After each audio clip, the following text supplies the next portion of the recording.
మోకాళ్ళ నొప్పులు, disc problems లాంటి అన్ని సమస్యలకు సంప్రదించండి Homeocare international world class homeopathy 9001175550. Jaganmohan Reddy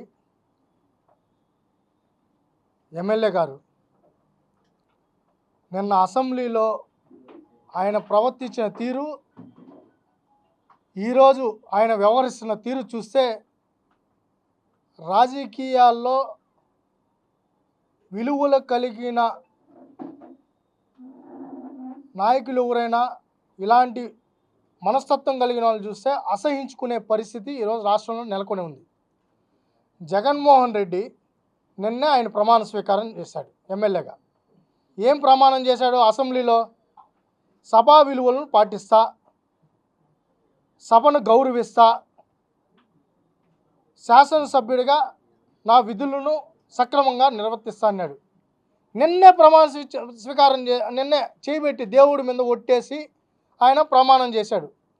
నిన్న దేవుడి మీద ఒట్టేసి ప్రమాణం చేసిన ఆయన అదే సభను ఈరోజు అగౌరవపరుస్తున్నారు. ఈరోజు స్పీకర్ ఎన్నిక ఒక బీసీ నాయకుడు, దాదాపు 40 ఏళ్ళ సుదీర్ఘ రాజకీయ ప్రస్థానం. అలాంటి నాయకుడు బీసీల యొక్క ఉన్నతి కోసం నిరంతరం తప్పించిన అయ్యన్న పాత్రుడు గారు ఈరోజు సభాపతిగా ఎన్నిక కాబడ్డారు. ఆయన ఈరోజు ఆ స్థానంలో కూర్చుంటా ఉంటే మామూలుగా ఆనవాయితీ ప్రకారం అన్ని పక్షాలు, మిత్రపక్షం అని లేదు, ప్రతిపక్షం అని లేదు, అన్ని పక్షాలు కలిసి సభాపతికి ఇవ్వాల్సిన గౌరవాన్ని ఇవ్వడం ఆనవాయితీ. అయితే జగన్మోహన్ రెడ్డి ఎమ్మెల్యే గారు ఆయన ఆ సభాపతికి ఆ కుర్చీకి ఇవ్వాల్సిన గౌరవాన్ని కూడా ఇవ్వకుండా ఈరోజు ఆయన ఆ సభకే రాకుండా సభాపతి యొక్క ఆ చైర్కి విలువ లేకుండా ప్రవర్తించడం అనేది చాలా బాధాకరం, దురదృష్టకరం. ఇలాంటి మనస్తత్వం కలిగిన వ్యక్తి తెలుగు జాతి రాజకీయాల్లో ఉండడం సిగ్గుచేటు. ఈ జగన్మోహన్ రెడ్డి రాజకీయాల్లో ఒక్క నిమిషం కూడా ఉండడానికి అర్హత లేదు. నిన్నే ప్రమాణం చేసావు కదా జగన్మోహన్ రెడ్డి, సభా విలువలను గౌరవిస్తా, పాటిస్తానని చెప్పావు కదా. మరి ఆ సభకు నువ్వేం విలువిచ్చావు? నువ్వేం విలువిచ్చావు అని అడుగుతున్నావు. మరి దేవుడి మీద ఎందుకు కొట్టేసావు అని అడుగుతున్నావు. నువ్వు అది ఏ దేవుడైనా కావచ్చు. ఈరోజు హిందూ దేవుళ్ళను పూజించే వాళ్ళు ఉంటారు, నువ్వేమో క్రిస్టియన్ కాబట్టి నువ్వు అక్కడున్న యేసుక్రీస్తును పూజిస్తావు. నీ దైవం యేసుక్రీస్తే కదా, ఆయన మీదే కదా ఒట్టేసుంటావు. మరి నువ్వు ఏం పాటించావని మేము అడుగుతున్నాం. మరి ఇంత దేవుడి మీద కూడా ఒట్టేసి ఇలా ప్రవర్తించడం అనేది చాలా బాధాకరం. ఇలాంటి వ్యక్తి ఇంకా రాజకీయాల్లో ఉండడం దురదృష్టకరం. జగన్మోహన్ రెడ్డిని ఇంత ప్రతిపక్ష హోదా కూడా లేకుండా నువ్వు ఎమ్మెల్యేగా సరిపోతావని చెప్పి రాష్ట్ర ప్రజలు నిర్ణయం తీసుకొని నిన్ను ఎమ్మెల్యేగా కూర్చోబెట్టినా కూడా నీ బుద్ధి మారలేదంటే కుక్కతోక వంకరలాగా ఇంకా నీ బుద్ధి మారలా. ఇంకా నువ్వు పులివెందల రౌడీజం చూపిస్తా, నేనేంటో చూపిస్తా, 6 నెలలు గుమ్మనండి మనమేంటో చూపిద్దాం, ప్రజలను రెచ్చగొడదాం, శాంతి పద్ధతులు లేకుండా చేద్దాం, ఎట్ట పరిపాలన చేస్తాడో చూస్తా. ఏంటి మాటలు జగన్మోహన్ రెడ్డి? ఎవరైనా రాజకీయాల్లోకి వచ్చింది ప్రజాసేవ చేయడానికి. నువ్వు వచ్చింది అధికారం కోసం, అది నిజం. మీ నాన్న చావుతో నువ్వు పార్టీ పెట్టావు, మీ బాబాయ్ చావుతో అధికారంలోకి వచ్చావు. మళ్ళీ నువ్వు వ్యవహరిస్తున్న తీరు చాలా బాధాకరం, దురదృష్టకరం. ఆ సభలో ఈరోజు ఆ స్పీకర్ గారిని కూర్చునేటప్పుడు నువ్వు నీ పార్టీ ప్రతినిధిగా, నీకు ప్రతిపక్ష హోదా లేదు, అది తెలుసు. అయినా కూడా నిన్న చంద్రబాబు నాయుడు గారు చాలా గౌరవంగా ఒక పార్టీ అధ్యక్షుడిగా నువ్వు ఉన్నావు కాబట్టి నిన్ను నీ కారులో లోపలి వరకు అలో చేయించారు. గతంలో నువ్వేం చేశావు? చంద్రబాబు నాయుడు గారు ఉన్నప్పుడు ప్రతిపక్ష హోదా ఉన్నా కూడా గేటు కాడ అడ్డుకునేది నిజమా కాదా? నడుచుకొని రమ్మని చెప్పింది నిజమా కాదా? చంద్రబాబు నాయుడు గారు గేట్ కాడ ధర్నా చేసే పరిస్థితికి నువ్వు తీసుకొని వచ్చావు. నీకు ఈరోజు ప్రతిపక్ష హోదా లేదు. లేకపోయినా సభా విలువలు తెలిసిన వ్యక్తిగా 45 ఏళ్ల సుదీర్ఘ రాజకీయ ప్రస్థానం కలిగిన చంద్రబాబు నాయుడు గారు ముఖ్యమంత్రిగా ఉన్న స్థానంలో నీకు కూడా గౌరవం ఇవ్వాలి. ఒక పార్టీకి అధ్యక్షుడిగా ఉన్నారు, అది 4 సీట్లు కానీ 11 సీట్లు ఎన్ని సీట్లు ఉన్నా నీకు గౌరవం ఇవ్వాలని నీ కార్ని ప్రాంగణం వరకు లోపల వరకు అలో చేసి నీకు నీ ఛాంబర్లో నిన్ను కూర్చోబెట్టి నిన్ను పిలుస్తూ ఉంటే నువ్వు ఛాంబర్లోకి రాకుండా అప్పటికప్పుడు వచ్చి నువ్వు ప్రమాణం చేసి మళ్ళీ నువ్వు వెళ్ళిపోయావు, నీ ఛాంబర్లో కూర్చున్నావు. మరి ఏంటి నీ ప్రవర్తన? గతంలో చంద్రబాబు నాయుడు గారు నువ్వు ముఖ్యమంత్రి అయినప్పుడు చంద్రబాబు నాయుడు గారు ప్రతిపక్ష నేతగా నీకు సభలోకి వచ్చి నీకు విష్ చేయడం జరిగింది, అభినందనలు తెలపడం జరిగింది. రాజకీయాల్లో విలువలు ఎంతో ముఖ్యం. గతంలో చంద్రబాబు నాయుడు గారు నువ్వు ముఖ్యమంత్రిగా ఉన్నప్పుడు ఇదే సభకు వచ్చి నీకు గౌరవం, సభలో నీకు ఇచ్చిన గౌరవం ఇది. మరి నువ్వేం చేశావు?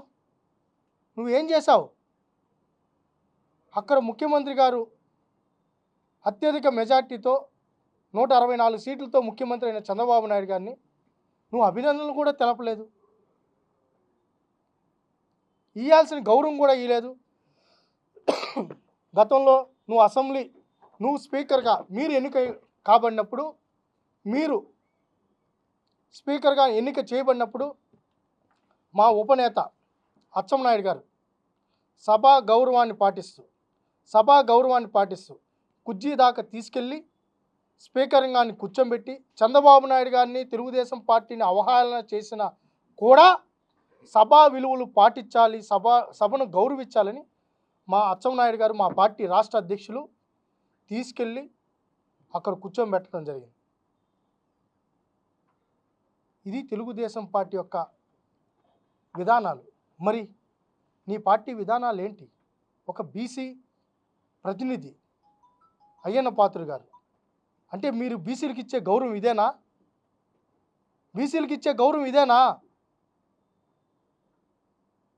ఇంత దుర్మార్గంగా ప్రమాణ స్వీకారం నువ్వు ఎమ్మెల్యేగా ప్రమాణం చేసేసి నీ పార్టీ నువ్వు పులివెందులకు వచ్చేస్తానంటే అసలు నిన్ను ఎమ్మెల్యే చేసింది ఎందుకు? నువ్వు పార్టీ పెట్టింది ఎందుకు? పార్టీని రద్దు చేసేయి. ఎట్టా మీ చెల్లి కేంద్రంలో కాంగ్రెస్ పార్టీలో ఉన్నారు, నువ్వెట్టా ఈ పార్టీని ఇంక రన్ చేయలేవు, నిన్ను ఎవరు నమ్మే పరిస్థితిలో లేరు. అట్లీస్ట్ ఆ షర్మిలమ్మకు కూడా ఆ పార్టీని తీసుకొని పోయే కాంగ్రెస్లో కలిపేయచ్చు కదా, ఆమె ఏదో ఆ పార్టీని రన్ చేసుకుంటుంది కదా. మరి నువ్వు ఇంకా ఆ పార్టీని ఆ విలువలు పాటించలేని వ్యక్తి నువ్వు ఇంకా శాసనసభలో ఉండడానికి కూడా అర్హుడు కాదు. తెల్లారి నుంచి జగన్మోహన్ రెడ్డి ఆయన ఫేస్బుక్ పరంగా ట్విట్టర్లో ఆయనదేదో ఒక కార్యాలయం కూల్చేసినట్టు, ఆ కార్యాలయం ఏదో తెలుగుదేశం పార్టీ అధికారంలోకి వస్తేనే కూల్చినట్టు, ఈ రాష్ట్రంలో ఏదో పెద్ద సంచలనం జరిగిపోయినట్టు, ఏదో అయిపోయినట్టు పెద్ద టిట్టు పెట్టాడండి. దేశం అంతా స్పందించాలంట. దేనికి స్పందించాలి? నువ్వు 5 ఏళ్ళలో నువ్వు చేసిన అరాచకాల మీద దేశం అంతా స్పందించాలి. అంతేగాని ఒక ఆక్రమిత ప్రాంతం, అది కూడా ఇరిగేషన్ సంబంధించి, దానికి చంద్రబాబు నాయుడు గారికి పార్టీకి ఏం సంబంధం అండి? ఆక్రమిస్తే ఎవరైనా వాళ్ళు ఉన్న పరిధిలో వాళ్ళు ధ్వంసం చేస్తారు. అదేమి 5 అంతస్తులో 4 అంతస్తులు కాదు, మొన్న ఈ 10 రోజుల్లో కట్టింది, అది కూడా ఆ 10 రోజుల్లో కట్టింది 4 పిల్లలు ఉంటే అది తీసి పక్కన పెట్టారు. ఆ తీసి పక్కన తోసిన దానికి నువ్వు దేశం అంతా స్పందించాలి, ఇక్కడ ఏదో జరిగిపోతుంది. ఏం జరిగిపోతుంది జగన్మోహన్ రెడ్డి? నువ్వు అధికారంలో ఉన్నప్పుడు చంద్రయ్యని గొంతు కోసినట్టు ఏమన్నా ఇక్కడ గొంతు కోసారా? అయ్యన్న పాత్రుడిని ఇల్లు ధ్వంసం చేసినట్టు అయ్యన్న పాత్రుని కానీ అరెస్ట్ చేసినట్టు ఏమన్నా చేశారా? అచ్చెన్నాయుడు గారిని ఇంట్లోకి అర్ధరాత్రి దూరి గోడలు పగలగొట్టి తలుపులు పగలగొట్టి ఆయన ఆపరేషన్ చేసుకుంటే, పైల్స్ ఆపరేషన్ చేసుకుంటే, ఆయన ఏమన్నా ఆ విధంగా ఏమన్నా నిన్ను పట్టుకొని లాక్కొని వచ్చి పులివెందుల్లో ఉంటే నిన్ను ఎత్తుకొని వచ్చి ఒక జీబులో వేసుకొని వచ్చాను, నిన్ను తీసుకొని వచ్చారా? ఏం చేశారని ఆత్మనాదాలు పెడుతున్నావు? కొల్లు రవీంద్ర గారిని అర్ధరాత్రి అరెస్ట్ చేశావు, బీసీ జనార్దన్ రెడ్డి గారిని ఒకరినా ఇద్దరినా ఎంతమందిని నువ్వు అరాచకం చేసావు? ఎన్ని ఇల్లులు ధ్వంసం చేసావు? ఎంత అరాచకం సృష్టించావు? మరి ఆ రోజు కూడా నువ్వు దేశవ్యాప్తంగా స్పందించాలని చెప్పి ట్వీట్ చేస్తుంటే జగన్మోహన్ రెడ్డిని అభినందించుంటారు. అయ్యా జగన్మోహన్ రెడ్డి, మేము కోల్చడం మాకు చేత కాదు, నిర్మించడమే మాకు తెలుసు. అది ఆక్రమిత స్థలం, ఆ శాఖకు సంబంధించింది. అక్కడ వాళ్ళు ఏదైతే చట్ట ప్రకారం ఉంది, చట్టం ఎవరికి చుట్టం కాదు, చట్టం తన పని తను చేసుకొని పోతుంది.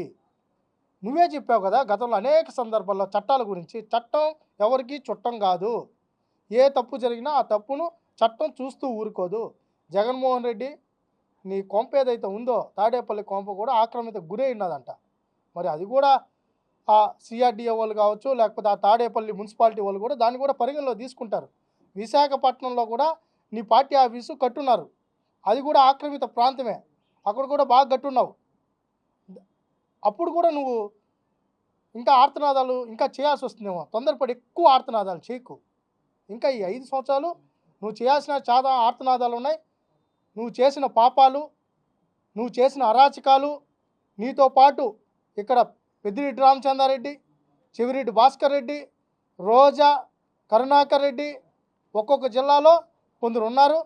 వాళ్ళ పాపాలు ఖచ్చితంగా నువ్వే చెప్తున్నావు కదా, శిశుపాలుడని. శిశుపాలులంతా మీ పార్టీలోనే ఉన్నారు. ఆ పాపాలన్నీ పడుతున్నాయి. ఒక్కొక్క దాని ప్రకారం 5 సంవత్సరాలు ఉంది. మళ్ళీ తెలుగుదేశం పార్టీ అధికారంలోకి వచ్చేది. ఆ వచ్చిన ప్రతి మీ మాటతో 25 ఏళ్ళు 35 ఏళ్ళు ముందే చెప్పం, కానీ ఖచ్చితంగా ప్రజాస్వామ్య పాలన కొనసాగుతూనే ఉంటుంది. ఈ పండిన పాపాలకి పరిష్కారాలు చూపిస్తూనే ఉంటాం.